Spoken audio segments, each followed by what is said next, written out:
Hello friends, this is Murtaza और आप देख रहे हैं एमडी वर्ल्ड रिएक्शन चैनल। आप सब दोस्तों का फेवरेट रिएक्शन चैनल। तो दोस्तों कैसे हैं आप? होप्स आप बढ़िया होंगे और अपनी लाइफ को मज़े से गुजार रहे होंगे। तो दोस्तों आजकल इंडिया और पाकिस्तान की इकोनॉमी को लेके बहुत ज़्यादा जो वीडियो बन रही है, बहुत ज़्यादा कंपैरिजन किया जा रहा है। और मुझे तो लगता है कि ये कंपैरिजन बनता ही नहीं है, क्योंकि इंडिया जैसे विशाल और बड़े देश में पाकिस्तान जैसे छोटा तो नहीं कह सकते, दुनिया का पांचवा बड़ा मुल्क है आबादी के लिहाज से, the fifth largest country according to population. तो लेकिन फिर भी 1980s में ऐसा नहीं था, और 1980 में पाकिस्तान इंडिया से ज़्यादा ग्रो कर रहा था। 60 से 80 के एरा तक पाकिस्तान इंडिया से तकरीबन 1.5-2 गुना ज़्यादा जीडीपी में था, ज़्यादा डेवलपमेंट में था। तो आज की वीडियो भी इसी रिलेटेड है और बहुत ही अच्छा टॉपिक है, बहुत मज़े का टॉपिक है, हिस्ट्री को लेकर है और हमारे नॉलेज में बहुत इजाफा करने वाला है।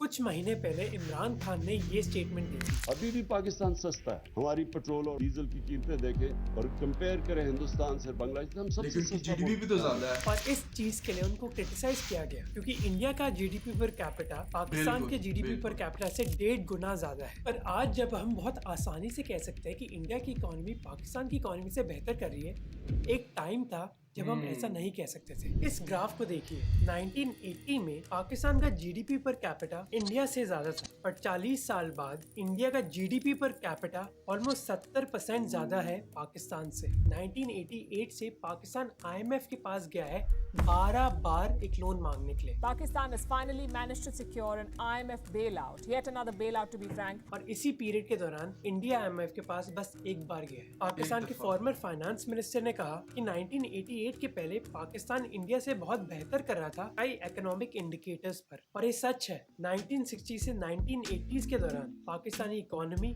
इंडिया से ज्यादा तेजी से ग्रो कर रही थी। इनफैक्ट 1980s में पाकिस्तान के एग्रीकल्चर और मैन्युफैक्चरिंग सेक्टर्स में ग्रोथ थी और उनकी अनएम्प्लॉयमेंट रेट भी बहुत कम थी। पर आज सिचुएशन बहुत अलग है। मैं ये भी कौम से अपील करूंगा कि हम चाय की एक एक प्याली, दो दो प्यालियां कम कर दें। आप लोग अपने जो खर्चे चाय कम हम कर दें, import मिनिस्टर्स करते के हैं, इतने वो ज्यादा भी हम प्रोटोकॉल उधार में इतने लेकर खर्च import आते हैं। करते हैं। इंडिया का फॉरेन लेकिन डायरेक्ट चाय हम बहुत ज्यादा इंपोर्ट पाकिस्तान करते की हैं। इन्वेस्टमेंट से 40 गुना ज्यादा है, और कई ह्यूमन डेवलपमेंट इंडिकेटर्स पर भी इंडिया पाकिस्तान से आगे है। और इंडिया ही नहीं, बांग्लादेश, जिसकी 1971 में पाकिस्तान की इनकम के आधे से भी कम थी, अब वो एक्सपोर्ट्स, एजुकेशन और लाइफ एक्सपेक्टेंसी में पाकिस्तान से आगे है। तो एक समय पाकिस्तान की इकोनॉमी इंडियन इकोनॉमी से आगे थी, पर अब सिचुएशन बहुत अलग है। तो ऐसा हुआ क्या जिसकी वजह से अब पाकिस्तान इतना पीछे है इंडिया से? इसी के बारे में हम बात करेंगे इस वीडियो में।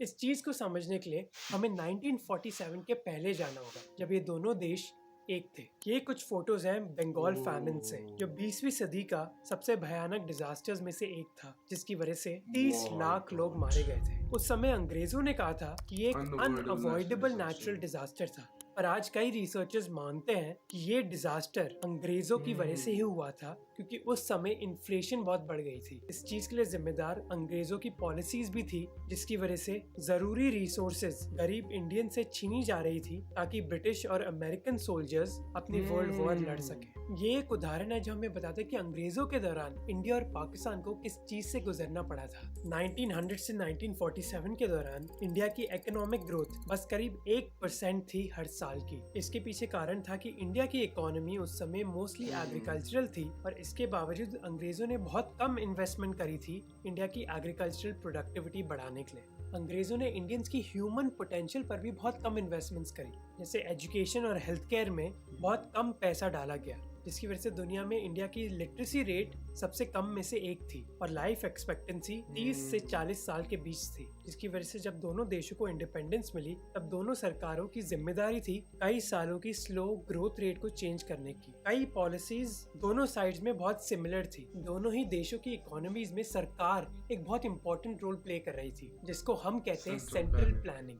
क्या सरकार सब डिसाइड करती है कि किसको क्या करना चाहिए, जबकि कैपिटलिज्म में सरकार डिसाइड नहीं करती, बल्कि मार्केट्स डिसाइड करती हैं। पर लेट 1950s के बाद पाकिस्तान में कुछ चीज़ें ऐसी होने लगी जिसकी वजह से उनकी इकोनॉमी इंडिया से बेहतर करने लगी। क्या थी ये चीज़ें?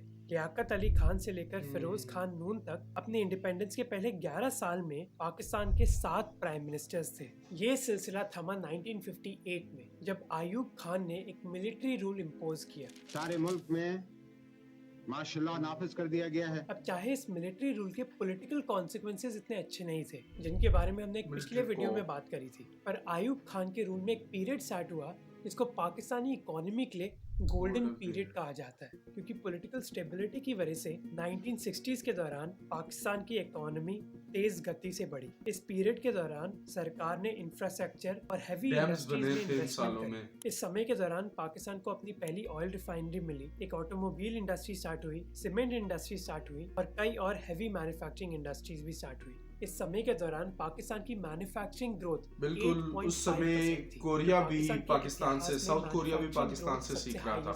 इस समय पाकिस्तान में एग्रीकल्चरल रेवोल्यूशन भी स्टार्ट हुआ। इस एग्रीकल्चरल रेवोल्यूशन की वजह से इंडिया को भी इंस्पिरेशन मिला था। पाकिस्तान ने water resources, mechanical agricultural production, fertilisers, pesticides और बेहतर राइस और व्हीट सीड्स में इन्वेस्टमेंट्स करी, जिसकी वजह से 1960s में पाकिस्तान की एग्रीकल्चरल ग्रोथ रेट 5% से ज्यादा थी। अपने बजट को ढंग से मैनेज करना कंट्रीज के लिए जरूरी नहीं होता, बल्कि हमारे लिए भी बहुत जरूरी होता है। कई बार हम एक्स्ट्रा खर्चे कर देते हैं और बाद में पछताते हैं, और इस चीज के लिए आपको हेल्प करेगा वन कार्ड क्रेडिट कार्ड, जो आपको उनकी ऐप में डिटेल स्पेंड एनालिसिस ही नहीं बल्कि एडवांस कंट्रोल्स भी देता है। ये कार्ड लाइफ टाइम फ्री भी है। ये फिजिकल वन कार्ड पूरा मेटल का बना है और इसके साथ आपको अपने फोन में एक वर्चुअल कार्ड भी मिलेगा, जिसके साथ आप अपने एक्सपेंसेस को EMI में कन्वर्ट कर सकते हो और आपको हर स्पेंडिंग पर रिवॉर्ड पॉइंट्स भी मिलेंगे, जिसको आप कभी भी कैश में रिडीम कर सकते हो और ये पॉइंट्स कभी एक्सपायर भी नहीं होते। इस वन कार्ड के कई और भी फीचर्स हैं, जैसे स्वाइप टू पे, जिससे आपको ट्रांजैक्शन के लिए OTP डालने की जरूरत नहीं है, और इंटरनेशनल स्पेंड्स पे बस 1% का ही फॉरेक्स चार्ज लगता है। फिर आप वन कार्ड के फैमिली फीचर के साथ अपनी क्रेडिट लिमिट अपनी फैमिली के साथ भी शेयर कर सकते हो, जिससे उनको अपना खुद का वन कार्ड और ऐप भी मिलेगी। वन कार्ड एक बाय नाउ पे लेटर कार्ड नहीं है, बल्कि एक क्रेडिट कार्ड है, जिससे आपको कई ऑफर्स मिल रहे हैं। तो अपने लिए भी एक ऐसा कार्ड मंगवाओ, डिस्क्रिप्शन में लिंक है जिससे आप वन कार्ड ऐप डाउनलोड कर सकते हो। अब वीडियो पर वापस आते हैं। इस एडवर्टाइजमेंट को देखिए। ये एड है 1960s से और एक उदाहरण है कि आयूब खान के रूल के दौरान पाकिस्तान की टेक्सटाइल इंडस्ट्री कितनी डेवलपमेंट कर रही थी। मिड 1960s में पाकिस्तान में करीब 180 यूनिट थे जो टेक्सटाइल ब्लीचिंग, प्रिंटिंग और प्रोसेसिंग कर रहे थे। ये यूनिट्स कराची में भी थे और पंजाब में भी। इसके अलावा पाकिस्तान के एक्सपोर्ट्स भी बहुत तेजी से बढ़ रहे थे, स्पेशली टेक्सटाइल्स, जिसकी वजह से कई लोगों के बीच एक बहुत बड़ी उम्मीद थी पाकिस्तान की इकोनॉमी के बारे में, और कई देश पाकिस्तान को सपोर्ट करना चाहते थे। ये चीज हमें देखने को मिली कोल्ड वॉर के दौरान, जब पाकिस्तान ने डिसाइड किया कि वो यूएस को सपोर्ट देंगे सोवियत यूनियन और यूएस के बीच कोल्ड वॉर के दौरान। इस सपोर्ट की वजह से पाकिस्तान को बिलियंस ऑफ डॉलर्स मिले यूएस से। जैसे इस चार्ट को देखिए, जहाँ हम देख सकते हैं कि 1960s के दौरान पाकिस्तान को कितना एड मिला यूएस से। यूएस के अलावा कई मिडिल ईस्ट देशों ने भी पाकिस्तान को कई करोड़ों रुपए दिए सपोर्ट के लिए। ये हैं राजा जी, जो एक टाइम पर जवाहरलाल नेहरू के दोस्त थे, पर 1960s में उनके सबसे बड़े क्रिटिक बन गए, क्योंकि जहां राजा जी चाहते थे कि इंडिया की इकोनॉमी खोल दी जाए, जवाहरलाल नेहरू इकोनॉमी में सरकार का कंट्रोल चाहते थे। अब जहां आयूब खान के रूल में पाकिस्तान की इकोनॉमी ट्रेड कर रही थी और एक्सपोर्ट कर रही थी दूसरे देशों के साथ, वही इंडिया की इकोनॉमी और बंद हो रही थी। इंडिया की सरकार ने एक्सपोर्ट्स कम कर दिए थे क्योंकि उन्होंने एक ऐसी ट्रेडिंग पॉलिसी अपनाई 1960s में। इस ट्रेडिंग पॉलिसी की वजह से इंडिया की ग्रोथ बहुत कम थी। इंडियन सरकार का आइडिया था कि वो डोमेस्टिक इंडस्ट्रीज को बढ़ावा देना चाहते हैं, जिसकी वजह से उन्होंने टैरिफ्स, सब्सिडीज और दूसरी रिस्ट्रिक्शंस अपनाई, जिससे ना बिजनेसेस इंपोर्ट कर सकते और ना अपना सामान एक्सपोर्ट कर सकते। वही ये माना जाता था कि पाकिस्तान में बिजनेस करना बहुत आसान है, क्योंकि आपको मिलिट्री जनरल की हाँ ही चाहिए, जबकि इंडिया में कुछ भी काम करवाने के लिए या फिर एडवाइस देने के लिए भी आपको कई बाबुओं से मिलना पड़ता था। इन्हीं प्रॉब्लम्स की वजह से जहां 1960 से 1980 तक पाकिस्तान की ग्रोथ रेट थी 6%, इंडिया की ग्रोथ रेट थी 4%। पर 1970s में कुछ हुआ जिसकी वजह से ये सिचुएशन चेंज हुआ। Having created an unmanageable situation entirely through his own folly, General Yahya Khan was now about to pull the roof down on himself. The Pakistanis suffered heavy casualties. A new nation was born. उस समय पाकिस्तान के दो बड़े हिस्से थे, waste Pakistan और east Pakistan, जहाँ कई टेक्सटाइल मिल्स जिससे पाकिस्तान का फायदा हो रहा था वो ईस्ट पाकिस्तान में थे, और उस पैसे के खर्चे ईस्ट पाकिस्तान में नहीं बल्कि वेस्ट पाकिस्तान में डाले जा रहे थे। अयूब खान के 10 साल के रूल के बाद जहाँ वेस्ट पाकिस्तान की पर कैपिटा इनकम करीब 500 रुपए थी, ईस्ट पाकिस्तान की पर कैपिटा इनकम करीब 300 रुपए थी। इसके अलावा अयूब खान ने कई ऐसी ट्रेड पॉलिसीज भी इम्प्लीमेंट करी जिससे ईस्ट पाकिस्तान को भुगतना पड़ा। जैसे जहां वेस्ट पाकिस्तान के प्रोडक्ट्स ईस्ट पाकिस्तान में आसानी से बेचे जा सकते थे, ईस्ट पाकिस्तान के प्रोडक्ट्स पर टैरिफ लगाया बिल्कुल, जाता था बांग्लादेश वेस्ट की पाकिस्तान जो में बेचने के लिए। सेपरेशन था थी कि ईस्ट उसमें पाकिस्तान में आप कुछ बहुत भी देर बेच से वो सकते सफर पर कर रहे वेस्ट थे बंगाली पाकिस्तान लोग। में आपको लोकल प्रोडक्ट्स ही मोस्टली मिलते। ये और बात ये तो बस एक ही आजमानी कारण पड़ेगी। था, ऐसे और कई कारण थे जिसने दिखाया कि कैसे वेस्ट पाकिस्तान ईस्ट पाकिस्तान पर डोमिनेट कर रहा था। जैसे language, Make it very clear to you. Leave no doubt that state language of Pakistan is going to be Urdu And and no no other other language. language. इन कारणों की वजह से ही east Pakistan में एक रिवोल्ट स्टार्ट हुआ। Waste Pakistan में भी जुल्फिकार अली भुट्टो अयूब खान के खिलाफ प्रदर्शन कर रहे थे। It is better than the country being led towards a civil war, which Ayub Khan was engineering. जिसके बाद अयूब खान पावर से चले गए और उनको रिप्लेस किया गया याया खान ने, और उसके बाद जो हुआ उसने पाकिस्तान की इकोनॉमी को और पीछे धकेल दिया। 1970 में एक बहुत बड़ा साइक्लोन आया ईस्ट पाकिस्तान में, जिसकी वजह से एक रात में करीब 5 लाख लोग मारे गए। पर वेस्ट पाकिस्तान की लीडरशिप ने बंगालीज को बचाने के लिए ज़्यादा कुछ किया नहीं, जिसकी वजह से ईस्ट पाकिस्तान के लोग इतना तंग आ गए थे कि ईस्ट पाकिस्तान के इलेक्शंस में याया खान बहुत बुरी तरह हार गए। पर याया खान ने ये हार मानी नहीं, उल्टा उन्होंने कहा कि ये हार फेक न्यूज़ की वजह से है। उन्होंने आर्मी भेजी ईस्ट पाकिस्तान में और एक जेनोसाइड स्टार्ट कर दी, जिसकी वजह से लाखों बंगाली रेफ्यूजीज इंडियन बॉर्डर को क्रॉस कर गए और इंडियन सरकार डायरेक्टली इस जंग में इन्वॉल्व हो गई। 1971 में फिर बांग्लादेश को इंडिपेंडेंस मिली। अब इतनी बड़ी वॉर की वजह से पाकिस्तान की इकोनॉमी को एक बहुत बड़ा झटका लगा। इस जंग की डायरेक्ट और इनडायरेक्ट कॉस्ट एस्टिमेट करी जाती है करीब 10 बिलियन डॉलर उस पर। वक्त इसके अलावा हमें ये भी याद रखना चाहिए कि इस जंग की वजह से पाकिस्तान ने अपना ग्रोथ इंजन खो दिया बिलियन था, डॉलर और से। ये ग्रोथ इंजन था आज भी पाकिस्तान की रिजर्व सिर्फ ईस्ट 8-9 पाकिस्तान बिलियन के सी डॉलर पे ट्रेड रूट की वजह यानी से ही 50 साल पहले पाकिस्तान दूसरे पाकिस्तान ने देशों इतना के लॉस साथ किया। ट्रेड कर पाता था। 1971 से पहले पाकिस्तान की टेक्सटाइल इंडस्ट्री का एक बहुत बड़ा हिस्सा बांग्लादेश यानी कि ईस्ट पाकिस्तान में था, जहां बंगाली लोगों ने अपनी जूट फैक्ट्री सेटअप करी थी। इस जंग के बाद पाकिस्तान जुल्फिकार अली भुट्टो की लीडरशिप में आ गया और फिर पाकिस्तान एक सोशलिस्ट इकोनॉमी की तरफ बढ़ने लगा, जिसका मतलब था कि बैंकिंग सिस्टम, इंश्योरेंस कंपनीज और कई और इंडस्ट्रीज पूरी तरह नेशनलाइज हो गई। और जब सरकार ने इन सारी इंडस्ट्रीज पर कंट्रोल ले लिया तो इकोनॉमी और भुगतने लगी। प्राइवेट इन्वेस्टमेंट पूरी तरह गिर गई और फॉरेन इन्वेस्टर्स देश छोड़कर चले गए। पाकिस्तान की कई बड़ी इंडस्ट्रियल फैमिलीज फिर पाकिस्तान छोड़ गई, जैसे दाऊद यूनाइटेड स्टेट्स चले गए, साइगोल्स मिडिल ईस्ट और हबीब्स यूरोप पर फोकस करने लग गए। अब आगे बढ़ने से पहले अगर आपको ऐसे रिसर्च ड्रिवन वीडियोस अच्छा लगा प्लीज सब्सक्राइब कीजिए ताकि हम ग्रो कर सके और हम ऐसा ही कंटेंट बना सके। जहां 1960s में पाकिस्तान बहुत ग्रो कर रही थी, 1970s में उनकी इकोनॉमी तहस नहस हो गई। 1972 से 1977 में पाकिस्तान ने एक बहुत बुरी इन्फ्लेशन फेस करी, जहाँ हर साल दाम 15% तक बढ़ रहे थे। अब इंडिया में भी इंदिरा गांधी ने कई बिजनेसेस नेशनलाइज कर लिए थे, पर फॉर्चुनेटली इंडिया इस चीज से रिकवर कर पाया, पर पाकिस्तान नहीं। फिर दूसरी समस्या थी पॉलिटिकल और सिक्योरिटी रिस्क। जैसे 1977 में पाकिस्तान में एक और मिलिट्री कू हुआ। ये कू किया था मोहम्मद जिया उल हक ने, जिन्होंने जुल्फिकार अली भुट्टो को अरेस्ट करवाया और उनको जेल में डाल दिया और 2 साल बाद उनको फांसी पर चढ़ा दिया। पर जिया उल हक का रूल पाकिस्तान के लिए अच्छा भी था और बुरा भी, क्योंकि जुल्फिकार अली भुट्टो की सरकार ने प्राइवेट सेक्टर पर सरकार का कंट्रोल बढ़ा दिया था, जो जिया उल हक ने कम करने की कोशिश करी प्राइवेट इन्वेस्टमेंट को बढ़ावा देने के लिए। पर दूसरी चीज जो जिया उल हक ने करी वो थी पाकिस्तान इकोनॉमी में इस्लाम को बढ़ावा देना, जिसको बुलाया गया Islamisation. I will bring back the Islamic values. I will venture for the Islamization of laws.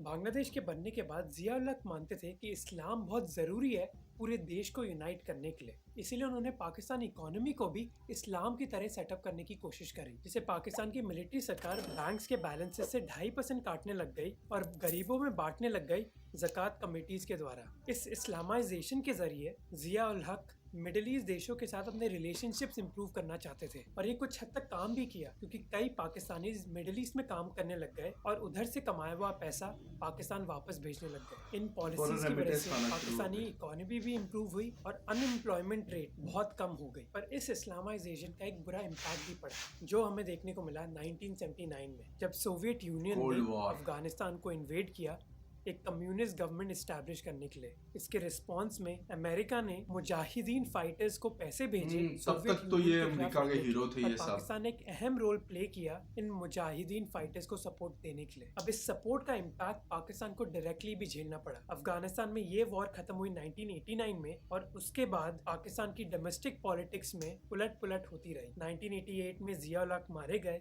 और फिर 1999 में परवेज मुशर्रफ ने एक और कू किया और 1988 और 99 के बीच पाकिस्तान की 9 सरकारें थी। जिया उल हक की इस्लामाइजेशन का इम्पैक्ट पाकिस्तान की सिक्योरिटी पर भी पड़ा। कई रिलीजियस पॉलिटिकल पार्टीज क्रिएट हुई जो एक दूसरे से कम्पीट करती, ये दिखाने के लिए कि कौन इस्लाम को सपोर्ट कर रहा है। इस चीज की वजह से वायलेंस बढ़ा पाकिस्तान में और पाकिस्तान कभी अपनी इकोनॉमी पर फोकस कर ही नहीं पाया। फिर लगातार मिलिट्री कूज की वजह से पाकिस्तानी इकोनॉमी में 2 चीजें हुई। पहले कि मिलिट्री उनकी इकोनॉमी को डोमिनेट करने लग गई। आप शायद विश्वास नहीं करोगे, पर यूनाइटेड नेशंस ने कहा है कि पाकिस्तानी मिलिट्री पाकिस्तान की सबसे बड़ी रियल एस्टेट डेवलपर है। फौजी फाउंडेशन और army welfare trust 2 military business organisations हैं जिनके करोड़ों में प्रॉफिट्स हैं। दूसरा मुद्दा था कि पाकिस्तानी इकोनॉमी को बस कुछ बिजनेसमैन डोमिनेट करने लग गए जो पाकिस्तानी सरकार और मिलिट्री से क्लोज थे। जैसे ये है जहांगीर तरीन, पाकिस्तान के बड़े पॉलिटिशियंस और बिजनेसेस में से एक, जिनका एक बहुत अहम रोल था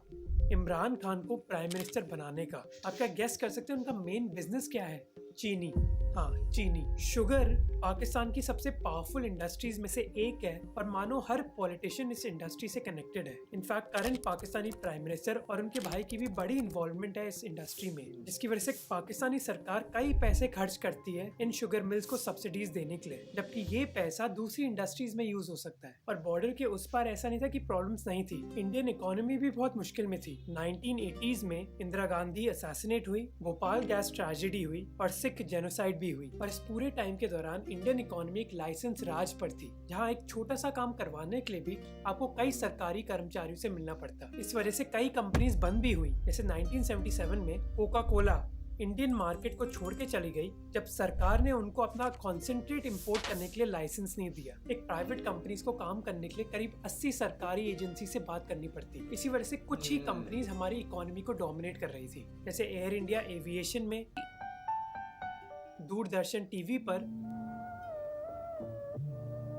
और हिंदुस्तान मोटर्स गाड़ियों में। Ambassador Classic takes on anything. Infosys के नारायण मूर्ति ने एक बार कहा कि अमेरिका से कंप्यूटर इंपोर्ट करने के लिए उनको 3 साल लगे और 50 बार सरकारी ऑफिसेज में जाना पड़ा। पर ये चेंज हुआ 1991 में और फाइनेंस मिनिस्टर मनमोहन सिंह ने एक बजट प्रेजेंट किया जिसने इंडियन इकोनॉमी का पूरा रूप बदल दिया। We have to accept Manmohan Singh ने जदीद मॉडर्न इंडिया की बुनियाद रखी है, इकोनॉमी की बुनियाद रखी है, increasing marginalization of India in the evolving world economy. इंतहाई इंटेलिजेंट बंदा है यार। जिसका मतलब था कि कंपटीशन बढ़ गया, जिसकी वजह से एक कंपनी खोलना आसान हो गया और चीजों के दाम भी कम हो गए। जहां 1990 में इंडिया की पर कैपिटा इनकम पाकिस्तान से कम थी, 20 सालों के अंदर ये पर कैपिटा इनकम पाकिस्तान से ज्यादा हो गई। इस चीज से हमें सीख मिलनी चाहिए कि इंडिया इतना डेवलप कर पाया क्योंकि हमारा फोकस रिलीजन या फिर जियो पॉलिटिक्स पर नहीं था, बल्कि हमारा फोकस था इकोनॉमी पर। जहाँ हमारे लीडर्स बात करते रहे कि कैसे इंडियन इकोनॉमी को और ओपन करना चाहिए, पाकिस्तान की इकोनॉमी अभी भी बहुत हद तक मिलिट्री के कंट्रोल में है। पर इस चीज की कोई गारंटी नहीं है। हमारी डेवलपमेंट तब तक होगी जब तक इकोनॉमी फोकस में रहेगी। और ये बस सरकार की जिम्मेदारी नहीं है, बल्कि मेरी और आपकी भी है। अगर आप इधर तक आ गए और आपको वीडियो अच्छा लगा तो प्लीज सब्सक्राइब कीजिए हमारे चैनल को। और अगर आपको ये वीडियो अच्छा लगा, आपको ये वीडियो भी अच्छा लगेगा जहाँ हम बात करते हैं पाकिस्तानी इकोनॉमी की और किस वजह से पाकिस्तानी सरकार को IMF से लोन देने पड़ते हैं। तो इस वीडियो को जरूर देखिए and don't forget to check out OneCard, description में लिंक है। ये तो दोस्तों बहुत मजे की और बहुत शानदार वीडियो रही और बहुत हिस्टोरिकली फैक्ट्स बताए गए कि किस तरह इकोनॉमी ने ग्रो किया, किस तरह लीडरशिप की गलतियां थी, किस तरह कंट्रीज ने गलत पॉलिसी बनाकर जो है वो इकोनॉमी को लॉस किया। और बिल्कुल मैं समझता हूँ कि मॉडर्न इंडिया में, जदीद इंडिया में मनमोहन सिंह जी का बहुत बड़ा हाथ है। उनकी इकोनॉमिक पॉलिसी और उनकी बिजनेस को लेकर जो ईजीनेस है इंडिया के अंदर, वो बहुत ज़्यादा होगी, जिसकी वजह से दुनिया भर के इन्वेस्टर्स ने इंडिया का रुख किया और बहुत सस्ती लेबर होने की वजह से भी इंडिया को बहुत पसंद किया जाता है। और टेंशन फ्री बिजनेस पॉलिसीज़ को लेकर अब इंडिया में बहुत ज़्यादा इन्वेस्टर आ रहे हैं। कंपैरेटिवली पाकिस्तान में बहुत ज़्यादा मिलिट्री रूलर्स ने जो है वो मुल्क की इकोनॉमी को बहुत ज़्यादा नुकसान पहुंचाया, लेकिन इसमें एक डिफरेंट रूलर भी थे, वो अयूब खान थे, जिन्होंने मुल्क में इकोनॉमी को ग्रो किया, डैम्स बनाए, पॉलिसीज़ बनाई और मुल्क उस दौर में ग्रो कर रहा था। लेकिन आने वाले रूलर्स ने उनसे बिल्कुल नहीं सीखा और आपसी सिर्फ हुकूमतों के चक्करों में इन्होंने पाकिस्तानी इकोनॉमी को बहुत ज़्यादा नुकसान पहुंचाया। तो दोस्तों ये वीडियो मुझे बहुत अच्छी लगी और आप हमारे चैनल को ज़रूर सब्सक्राइब करें। Thank you very much. Stay blessed.